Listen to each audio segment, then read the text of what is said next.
अभय सिंह उसका कारण कहें कि आपके पिताजी अजय सिंह को बताते हैं। अभय सिंह को तो जब नींद आती है और आँख खुलती है तो अजय सिंह दिखते हैं। ये तो हर प्रेस कॉन्फ्रेंस में आपने भी देखा।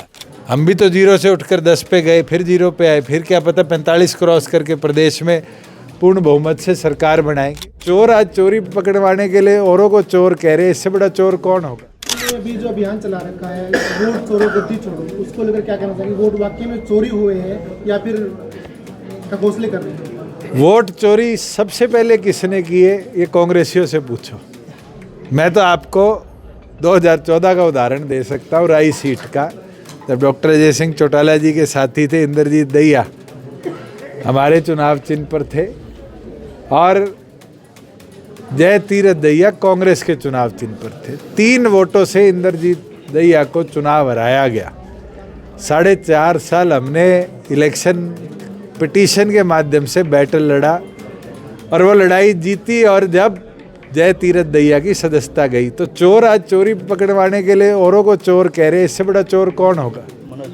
आज प्रदेश के अंदर एक परिस्थिति जरूर कांग्रेस ने उजागर करी है, जहाँ जो हमारे देश के नागरिक नहीं हैं उन लोगों के भी तस्वीरें लगाकर 20-20 वोट प्रदेश में बनाए गए हैं। जहाँ हाउस नंबर एग्जिस्ट नहीं करते वहाँ 80-80 वोट एक घर के एड्रेस पर नकली हाउस एड्रेस दिखाकर डाले गए हैं।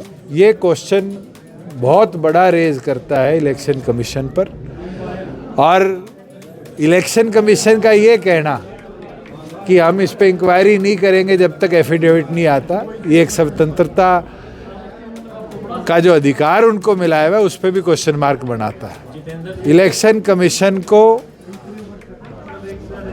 आज श्वेत पत्र एक विपक्ष के आरोप पर लाना चाहिए और इलेक्शन कमिश्नर को इन चीजों से भागना नहीं चाहिए। 7 तारीख को जेजेपी स्थापना दिवस मना रही है, तो कैसी तैयारियां हैं? कोई बड़ी ज्वाइनिंग? बैठकें शुरू हो चुकी और बैठकों के अंदर जिला प्रभारी भी और जो 30 हल्के हमने चिन्हित करे हैं उनके प्रभारी भी, सभी लोग एक गांव एक वार्ड में जाकर न्योता भी निमंत्रण भी देंगे। और मैं ये मानता हूँ कि पार्टी स्थापना दिवस का ऐतिहासिक स्वरूप हरियाणा के अगर प्रत्येक छोर से मैं लाइन मारूं तो दिल जुलाना बनता है, उस पे 7 तारीख को बनाने का काम करेंगे। भूषण जी, प्रोफेसर संपत सिंह ने 16 साल बाद में इनेलो में गए, कह रहे कि मेरी घर वापसी हुई है। सारी पार्टियों में घूमने के बाद 16 साल बाद घर वापसी को। मैं तो चौटाला साहब का वो इंटरव्यू जरूर देखा हुआ है मेरा, जब वो छोड़ के गए थे तो चौटाला साहब ने कहा था शुभकामनाएं। आज वो जहाँ गए हैं शुभकामनाएं। मैं तो इतना ही बोल सकता हूँ, राजनीतिक तौर पर जो कदम उनने 16 साल पहले उठाया था, अगर शायद वो कदम ना उठता तो आज इनेलो को ये दिन देखना ना पड़ता। लेकिन अभय सिंह उसका कारण कहें कि आपके पिताजी अजय सिंह को बताते हैं। अभय सिंह को तो जब नींद आती है और आँख खुलती है तो अजय सिंह दिखते हैं। ये तो हर प्रेस कॉन्फ्रेंस में आपने भी देखा है। मैं तो आपसे एक चीज़ पूछता हूँ, जो आरोप उनने लगाए डॉक्टर अजय सिंह चौटाला जी पर, उनसे तथ्य पूछने का काम करो कि 9 में जब प्रोफेसर संपत सिंह छोड़ के गए, क्या उसके बाद कैलाशो सैनी, सुशील इंदौरा, बहादुर सिंह, ML रंगा, जो मंत्री MP लेवल के लोग थे, क्या वो छोड़कर नहीं गए थे? क्या उनको भी डॉक्टर अजय सिंह चौटाला ने भगाया था? और उनने तो उस प्रेस कॉन्फ्रेंस में ये कह दिया कि जो आज इनका प्रदेश अध्यक्ष है वो भी डॉक्टर साहब की वजह से छोड़ के गया। डॉक्टर अजय सिंह चौटाला जी तो 18 में पार्टी से निष्कासित कर दिए गए थे, उस कागज पर जिस पे चौटाला साहब के हस्ताक्षर भी बाद में कराए गए। और उस प्रेस कॉन्फ्रेंस में अशोक अरोड़ा के साथ शायद माजरा बैठा था, नहीं बैठा था? बैठा था ना?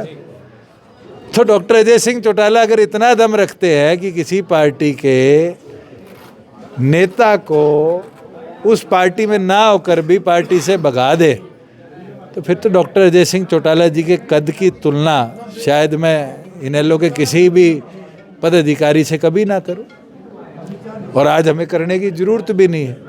हमारा लक्ष्य सत्ता में बैठी बीजेपी से हरियाणा को निजात दिलाने का है, और उस लड़ाई में एक एक कार्यकर्ता मेहनत कर अगले 4 साल काम भी करेगा और फतेह भी हासिल करेगा। जनस्वराज की जीरो आती है तो कंपेयर करते हुए आपकी भी नई पार्टी थी, आप 10 ले गए थे, तो बड़ा कंपेन के बाद में जीरो पे आ गए। सर्वेश जी, बहुत अच्छा सवाल है और मैं एक चीज़ बोल सकता हूँ कि इस इलेक्शन में जितनी मेहनत, जिस लगन के साथ प्रशांत किशोर ने काम किया, मुझे बड़ी खुशी हुई। मगर जब जनमत पोलराइज होता है और जब जनमत एक डायरेक्शन में चलने लग जाता है तो रिजल्ट ऐसे आते हैं। मगर मैं उम्मीद रखता हूं कि वो अपनी इस मेहनत को जारी रखेंगे। लड़ाके हैं, उनने इस देश की राजनीतिक परिवर्तन में बहुत कदम उठाए हैं। इस देश के अंदर कई प्रदेशों में राजनीतिक तौर पर उनने बदलाव लाने का काम किया है। मेरी शुभकामनाएं हैं, हौसला नहीं छोड़ना, लड़ाई तो लड़ते रहेंगे। हम भी तो 0 से उठकर 10 पे गए, फिर 0 पे आए, फिर क्या पता 45 क्रॉस करके प्रदेश में पूर्ण बहुमत से सरकार बनाएंगे। ये तो संघर्ष की लड़ाई है। बीजेपी आज देश के अधिकतम राज्यों में गठबंधन से या खुद की सरकारें चला रही है। एक दौर था जब बीजेपी भी तो 2 सांसदों पे आकर रुक गई थी, मगर उनके नेताओं ने क्या संघर्ष करना छोड़ा? क्या रुके? और आज भी ये मैं मानता हूँ कि अगर कार्यकर्ता के अंदर हौसला रहेगा, कार्यकर्ता लगन मेहनत के साथ काम करेगा, तो कोई भी संगठनों को कमज़ोर या तोड़ नहीं सकता। तो समय राजनीतिक में किसका कब आ जाए, कब जनमत मजबूती से उसके साथ जुड़ जाए, उस पर निर्भर करता है। सर, जनता ने विश्वास नहीं जताया 10 से 0 पे, तो 0 से दोबारा 45 पे पहुंचने के लिए क्या जनता ने विश्वास ये भी तो जताया था कि प्रदेश में 16% जनमत दिया था। तो जनता के हाथ में है और जनता के आगे ऐसा कोई राजनीतिक दल नहीं है जो कभी शीश ना झुकाए। आगे की 4 साल की रणनीति क्या रहेगी? जिससे नीति आप सबको न्योता देता हूँ, प्रेस के साथियों को जुलाना पहुँचो। 7 तारीख को पार्टी की रणनीति भी और पार्टी की ताकत भी जुलाना की दरा पर आपको दिखेगी। जितेंद्र जी के बारे में क्या कहेंगे? पार्टी ज्वाइन कर रहे हैं क्या? हमारे पुराने कैंडिडेट रहे हैं। मैं तो कह रहा हूँ कि कई लोगों को भ्रमित किया गया था पिछले 4 वर्ष पहले आंदोलन के दौरान और उसके बाद, और वो जो घटनाक्रम रहे हैं, बहुत से ऐसे साथी हैं। जितेंद्र एक है जो चुनाव लड़ा था, और बहुत से ऐसे साथी हैं जो फील्ड में काम करते थे। उन सबको हम वापस लाने का काम करें।